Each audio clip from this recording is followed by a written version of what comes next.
지난 시간에 만나 이야기를 가지고 새로운 신 야훼 하나님, 새로운 백성 이스라엘, 새로운 세상 하나님의 나라 만들어가는 이야기를 시작을 합니다. 그 훈련의 첫걸음으로 소유의 문제를 광야에서 가르치는 이야기를 드렸습니다. 지천에 널려있는 만나를 왜 딱 오늘 하루 먹을 것만 거두어드리게 하셨을까? 그것은 소유에 대해서 초월할 수 있겠느냐 하는 하나님의 물음이죠. 끊임없이 더 많이 가지고만 싶은 게 인간의 욕망인데요. 그 욕망을 넘어서는 힘을 키우라는 겁니다. 욕망을 채우는 힘을 키우라는 게 아니라 욕망을 넘어서는 힘을 키우라는 거죠. 이건 세상에서 이야기하는 것과 정말 정반대되는 하나님의 요구입니다. 세상은 항상 이야기합니다. 원하는 것을 가질 수 있는 힘을 키워라. 그래서 더 많이 가져라. 그런데 하나님은 다른 이야기를 하시죠. 원하는 것을 가지지 않는 힘을 키워라. 왜냐하면 그 원함이 하나님의 뜻과는 조금 다르기 때문이다 하는 것이죠. 욕망에 지지 않을 진짜 삶의 힘을 키우는 것, 그것이 하나님께서 지천에 널려 베풀어 주신 만나를 마음껏 가지지 못하고 오늘 필요한 것만 가지게 하시는 훈련의 이유입니다. 소유에서 자유로워질 수 있는 힘, 그러면 어떻게 더 가지고 싶은 그 힘을 내가 제어할 수 있을까요? 그 힘은 오직 하나, 신앙뿐입니다. 하나님께서 나를 책임져 주신다고 하는 믿음이죠. 성경은 이 말씀을 이렇게 표현합니다. 내일 일은 주님께 맡겨라. 내일 일은 주님께 맡겨라. 단지 내일이 어떻게 될지 모르니까 하나님이 알아서 하십시오. 그런 이야기가 아닙니다. 무계획적으로 아무 대책 없이 그냥 살라는 이야기도 아니에요.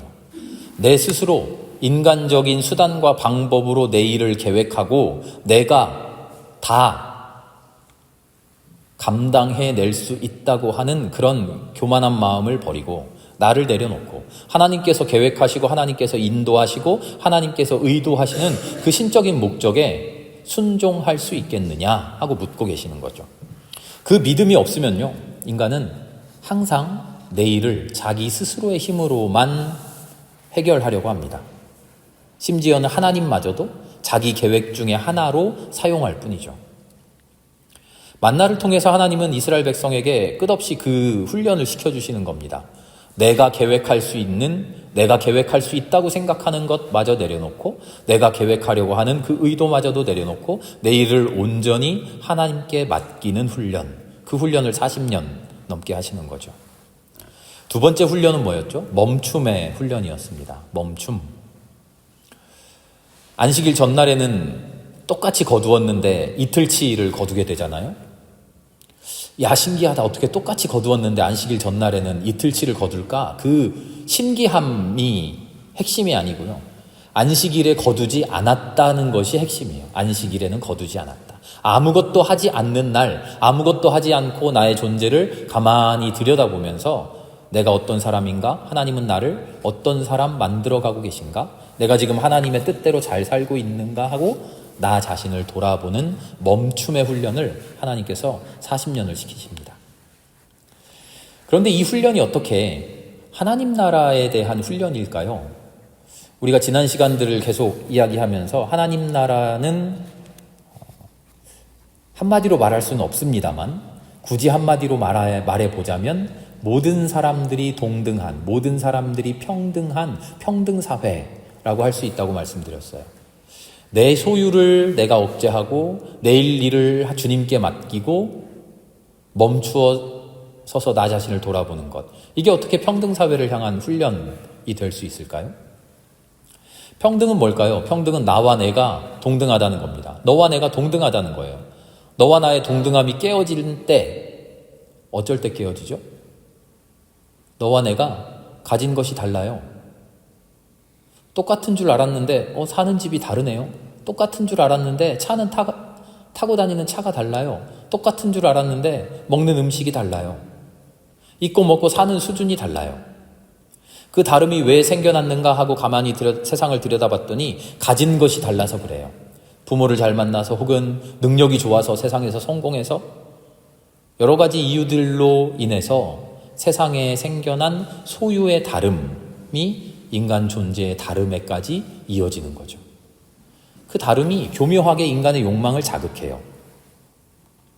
인간은요, 마음속에 두 가지 감정이 있어요. 서로 상반되는 감정인데요. 이 두 가지 상반되는 감정이 아름답게 있어요. 어떤 이야기냐면 이런 겁니다. 한편으로는 나도 너와 똑같아. 나도 너와 다르지 않아. 인간은 서로 똑같다는 것을 느끼면서 편안해해요. 나도 너랑 똑같아. 다른 이들과 동일함 속에서 안락함, 편안함을 느껴요. 그런데 다른 한편 정반대로 나는 너희들과 달라. 나는 너희와 달라. 똑같지 않아. 라는 생각을 가지고 나 자신의 고유함, 나 자신의 고유한 존재감을 느껴요. 나의 의미. 나는 남들과 똑같은 사람 아니야. 나는 달라. 나는 특별해. 이 감정들이 건전하게 인간에게 작용하면요, 자기 자신을 사랑하고 존중하게 돼요. 이 두 가지 감정, 나는 다른 사람들과 똑같다. 반대로 나는 다른 사람들과 다르다. 이 두 가지 감정이 건전하게 성장하면 참 좋은데요. 종종 왜곡되기도 합니다. 이렇게 왜곡되는 거죠. 다를 수밖에 없는 것을 보면서 너는 왜 달라? 하고 똑같기를 강요해요. 너 나랑 우리랑 똑같지 않으면 우리랑 같이 살 수 없어. 배제하고 소외해요. 야, 다 똑같이 사는데 너만 왜 특별하게 이상한 짓 하려 그래? 이렇게 특별함을, 고유함을 억압해요. 그런가 하면 억지스럽게 나의 다름을 과장하려 그래요. 예전에는 좋은 차 타면 뭐가 좋다 그래요? 야, 승차감이 좋네 그러죠. 제가 퀴즈를 낼게요. 요즘은 승차감 말고 더 중요한 게 있대요. 뭘까요? 우리 손을 번쩍 들었습니다. 요즘은요, 승차감보다 하차감이 중요하대요. 어리둥절하신 표정입니다. 하차감이 뭐냐면요, 좋은 차를 타고 나타나서 다른 사람들 앞에서 비싼 차, 좋은 차 문을 탁 열고 내릴 때, 하차할 때 나에게 쏠리는 부러움의 눈초리, 그거를 즐긴다는 거예요. 그래서 요즘은 승차감 좋은 차 이렇게 이야기 안 하고요, 하차감 좋은 차 이렇게 이야기를 한답니다. 내 존재의 자연스러운 다름, 존재의 가치가 아름다워서 받는 부러움과 존경이 아니라 존재 자체는 그대로이면서 하나 다를 것 없으면서 단지 나의 소유의 다름으로 인해서 느끼고 싶은 특별함. 이게 소유를 통한, 다른 사람이 가지지 못한 것을 통한 시선이에요. 평등사회를 이야기하다가 여기까지 왔는데요. 무슨 이야기냐면 하나님께서 말씀하시는 평등사회, 우리가 다 똑같다는 이야기는 서로를 존중하자는 거고요. 우리가 서로 다르다라고 하는 것도 나를 존중해 달라는 거죠. 서로 똑같다라고 하는 것의 근본에는 서로가 다 다르다라고 하는 인정이 깔려 있고요. 서로가 다 다르다라고 인정할 수 있는 것은 우리는 다 똑같다라고 하는 평등한 마음이 있기 때문이에요. 하나님이 말씀하시는 건 이겁니다. 이런 사회를 하나님이 우리에게 원하시는 거예요. 허탄한 하차감에 사로잡히는 그런 사람 되지 맙시다. 그 하차감 한번 누려보려고 소유에 집착하는 사람들 되지 맙시다. 서로가 서로를 바라볼 때 그 사람의 소유를 바라보지 말고 그 존재 자체의 아름다움을 한번 바라봅시다. 존재는 누구나 동등하고 값지고 아름다워서 너나 할 것 없이 똑같이 만나 거두어들이면 한 오멜 어치시기라는 거예요. 누구는 잘나서 두 오멜 먹고 누구는 못났으니까 반 오멜만 만나 먹고 그러지 않는다는 겁니다. 건강한 사람도 비실한 사람도 잘난 사람도 못난 사람도 착한 사람도 악한 사람도 그 존재 자체의 가치는 하나님 앞에서 똑같이 하루 한 오멜의 만나를 먹는 사람이라는 거죠. 그것을 왜곡하지 말라는 거예요.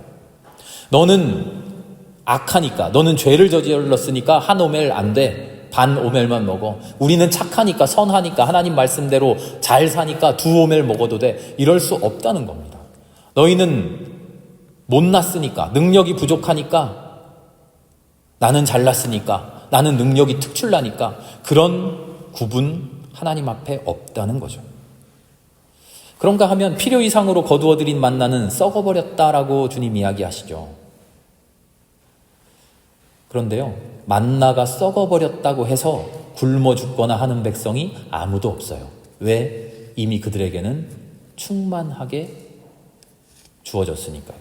다시 말하면 무슨 이야기냐면 백성들이 쌓고 채웠던 것은 사실 썩어버려도 무방한 재물이라는 거죠. 소유를 더 늘리고 싶어 하는데 그 늘려놓은 그 소유라는 것, 내일치, 이틀치, 3일치, 사흘치, 한 달치 만나 많이 몽땅 거두어들인 것은 그 정체가 뭐냐? 나를 풍성하게 해주고 나를 행복하게 해주고 나를 아름답게 해주는 만나가 아니라 사실 썩어버릴 소유라는 겁니다. 썩어버려도 무방한 것을 위해 노력하는 삶, 그 순간들은 썩어져 버릴 순간에 불과하죠. 하나님께서 만들어 가시는 새 세상, 이 세상에서 못났다고 손가락질 당하고 너희들은 능력이 없어, 너희들은 출신이 비천해, 너희들은 왜 그 모양이야? 라고 소외되던 그 사람들을 불러 모아 서로 사랑하며 만들어 가시는 하나님의 나라는 평등사회, 마음에서부터 영에서부터 우리는 서로의 존재를 존중합니다. 우리는 서로의 존재를, 그 가치를 인정합니다. 많이 가졌다고 해서 부러워하지도 않고 적게 가졌다고 해서 부끄러워하지도 않는, 적게 가졌다고 무시하지도 않고 많이 가졌다고 존중하지 않는, 너와 나는 다르지 않다는 것을 인정하는 그런 사회인 거죠. 하나님께서 소유라고 하는 인간 존재의 가장 핵심적인 욕망을 가지고 그 평등의 훈련을 시키고 계신 겁니다. 두 번째 평등의 훈련, 전쟁에서 보여집니다. 지난 시간 복습을 하다 보니까 우리 진도가 조금씩 나가죠. 벌써 지난 시간 이야기를 하는데 10분 이상 지났는데요. 중요한 것은 빨리빨리 이야기하는 게 아니라 제대로 알아가는 것이니까요. 광야 생활을 마치고 드디어 가나안 땅에 들어왔습니다. 여호수아기는 이제 그 가나안 땅을 정복하는 이야기잖아요. 그 첫 걸음은 전쟁입니다. 우리가 지금 이야기하고 있는 흐름으로 말하자면 40년 넘게 광야 생활을 하면서 하나님께서 이스라엘 백성들을 하나님의 나라 사람들로 훈련시켜요. 그리고 나서 이제 가나안 땅에 들어가서 훈련이 잘 되었는가 시험을 치르는 거예요. 그 첫 시험이 여리고성 전쟁이에요. 우린 7장 읽었는데요. 6장 바로 앞에 나오는 여리고성 전쟁이에요. 그런데 여러분들 아시겠지만 성경을 읽어보면 여리고성 전쟁은 전쟁이 아니에요. 어디에도 창도 나오지도 않고요. 칼도 나오지도 않고 화살도 등장하지 않아요. 여리고성 전투에 뭐가 등장하죠? 언약궤가 등장하잖아요. 언약궤를 들쳐매고 성을 빙빙 돌잖아요. 또 뭐가 등장합니까? 나팔을 불어요. 또 뭐가 등장합니까? 백성들이 함성을 질러요. 세상 어느 전쟁이 괴짝 들고 빙빙 돌고 나팔 불고 함성 질러서 싸웁니까? 누가 그렇게 싸워요? 이상하잖아요. 여리고성 전투의 핵심은요, 하나님께서 위대하셔서 하나님 놀라우시다, 어떻게 칼도 하나 안 쓰고 활도 안 쓰고 성을 빙빙 돌았더니 성이 와르르 무너지네, 하나님의 권능은 대단해, 그 기적 같은 이야기에 집중하라는 게 아닙니다. 광야 40년 동안 백성들을 훈련시켰는데 지금 여리고성 전투에서 그 훈련의 성과를 확인하시는 거예요. 뭐를 훈련시켰죠?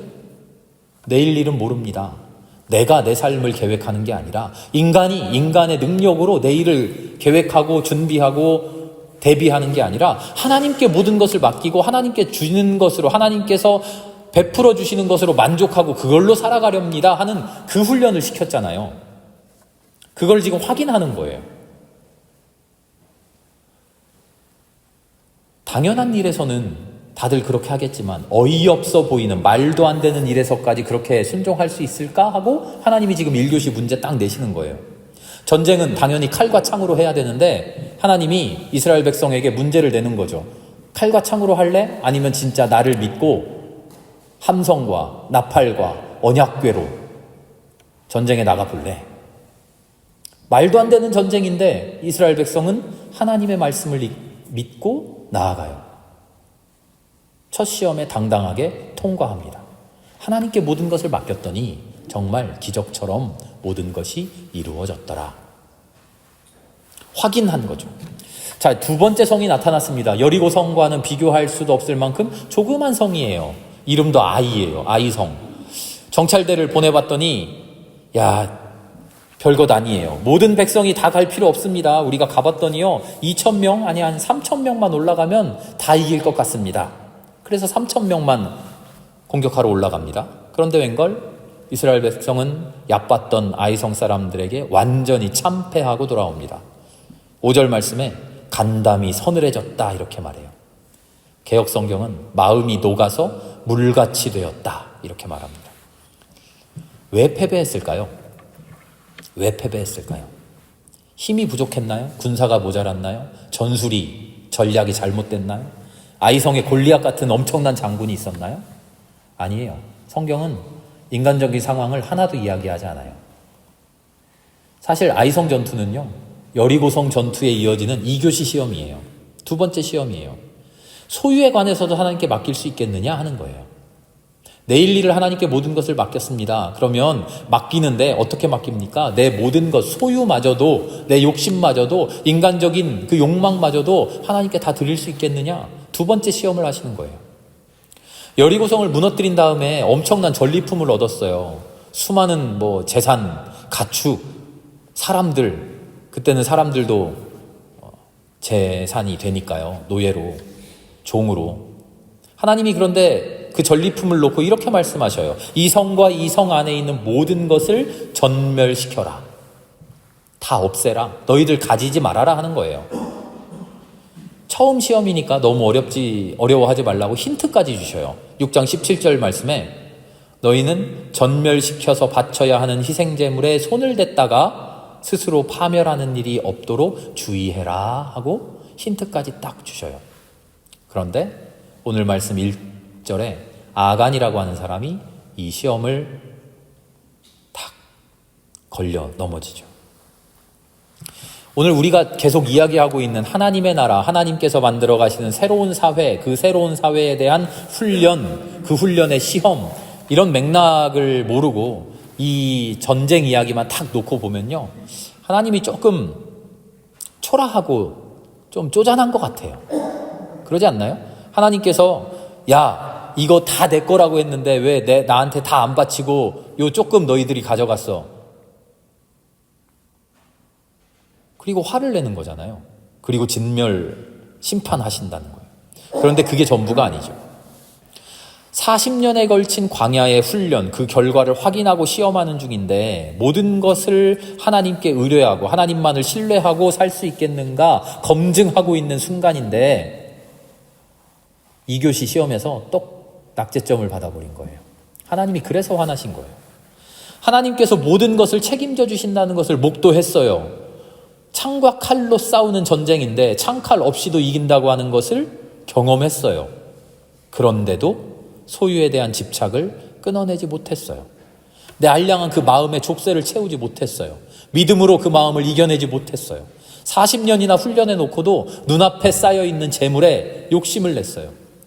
그 재물이 아무리 뒷주머니에 잘 숨겨봐야 내일이면 썩어져 없어져 버린다는 것을 40년같이 하루같이 경험해 놓고는 눈앞에 놓인 그 재물을 다시 탐내는 거예요.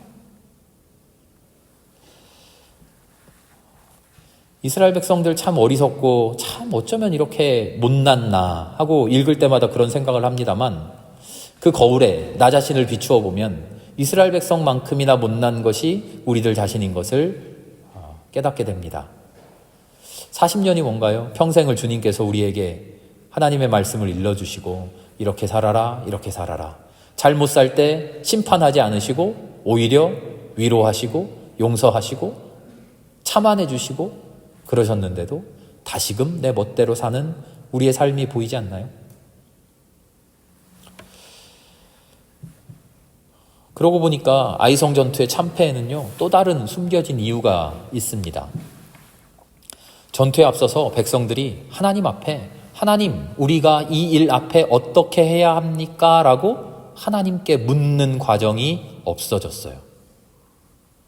모든 일을 하나님께 고하고 하나님의 응답을 듣고 그 응답대로 하는 것이 하나님의 백성인데, 여리고성 전투 한 번의 승리에 취해서 당장 하나님께 묻는 것을 잊어버려요. 자기들끼리 잘난 양, 자기들끼리 머리를 맞대고 자기들끼리 정찰대 보내놓고 별거 아니네, 3,000이면 되겠네, 2,000이면 되겠는데요, 히덕거리고 있었던 거죠. 세상 일을 경영하고 나의 삶을 계획하고 나의 미래를 생각하는데 하나님을 쏙 빼놓는 일이 아이성 전투에서 일어난 것이죠. 하나님의 나라, 평등의 나라, 새로운 나라, 어떤 이상을 가지고, 이념을 가지고 인간들이 만들어가는 그런 나라가 아닙니다. 하나님의 나라는요, 평등한 나라, 평등한 사회라고 하니까 무슨 사회주의, 공산주의 아니냐, 뭐 이렇게 이야기한 사람도 있어요. 실제로 사도행전 앞자리에 나오는 신도들의 공동생활, 이게 뭐 사회주의 공동체, 공산주의 사회의 모티브가 되었다, 이런 이야기도 하는데요. 근데 전혀 다른 이야기입니다. 하나님이 원하시는 평등한 세상, 하나님이 기뻐하시는 평등한 나라는요, 경제 구조나 정치 구조, 체제를 이야기하는 게 아니에요. 하나님의 나라는 철저하게 그 마음에서 시작하고요, 그 영에서 끝납니다. 영에서 완성돼요. 현실적인 겉모습이 언뜻 비슷해 보일 수는 있죠. 예수님께서 말씀하신 것처럼 먼저 그 나라와 그 의를 구해라, 그리하면 그 모든 것을 너희에게 더하여 주실 것이다 하는 그 말씀이 정확하게 일치해요. 하나님의 나라는요, 마음속 깊은 곳에서 하나님의 마음으로 살아가는 사람들이 만들어가는 나라예요. 하나님의 영으로 가득 찬 사람들이 만들어가는 나라예요. 아이성 전투에서 아간이 저지르는 잘못, 무슨 잘못입니까? 범죄의 행위, 도둑질한 그 사건, 그것입니까? 아니에요. 하나님께서 아간을 심판하신 것은 물건을 가져갔다는 사실, 범죄 행위가 아니라 그 마음 중심에 있는 하나님을 떠난 그 생각, 그 더러워진 영. 그래서 19절의 말씀을 보면요, 아간의 입으로 자기 마음을 고백하게 만들어요. 하나님의 의, 하나님께서 우리에게 원하시는 삶의 모습, 그것을 살아내는 게 하나님의 나라죠. 그래서 하나님은 철저하게 그 마음을 계속 훈련시키십니다. 그 마음을 나에게 내놓아라. 그 마음을 내려놓고 그 마음을 하나님의 마음으로 가득 채워라. 이스라엘은 한편으로 행복한 것이 하나님께 직접 훈련을 받습니다. 매우 행복한 것이 실패하는데도 계속 나머지 수업 계속 받게 해줘요. 낙제했으면 계속 낙제하면 어떤 학교라도 퇴학을 시키겠죠. 그런데 절대 퇴학 안 시키고요, 계속 낙제하는데도 유급인가요? 아무튼 계속 받아들여줘요. 계속 받아들여줘서 계속 교육을 시켜주셔요. 졸업할 수 있을 때까지. 이스라엘이 그 하나님의 나라의 훈련을 받아가는 역사가 성경에 증언되어 있는 하나님의 백성들의 역사입니다. 다음 시간에 오늘 주보에 미리 적었던 열왕기상 아합 왕 이야기인데요, 그 이야기를 함께 나누면서 아직도 끊어내지 못하는 마음속에 있는 소유와의 투쟁, 그 이야기를 이어나가도록 하겠습니다. 이 세상에 이제껏 존재하지 않았던 새로운 신 야훼라고 하는 하나님, 이 세상에 존재하지 않았던, 존재했지만 너희들은 존재하지 않는 게 나아라고 핍박받았던 가난한 백성들, 불쌍한 백성들, 그 신과 그 백성이 만나 이 세상에 존재하지 않았던 새로운 나라를 만들어가는 이야기, 그 이야기를 우리가 성경을 통해서 더듬어 갈 수 있기를 바랍니다. 그래서 마침내 그 백성인 우리가 이 땅에서, 우리의 삶 속에서 아름답게 그 나라를 만들어 갈 수 있는 우리들 될 수 있기를 기도합니다. 함께 기도하겠습니다.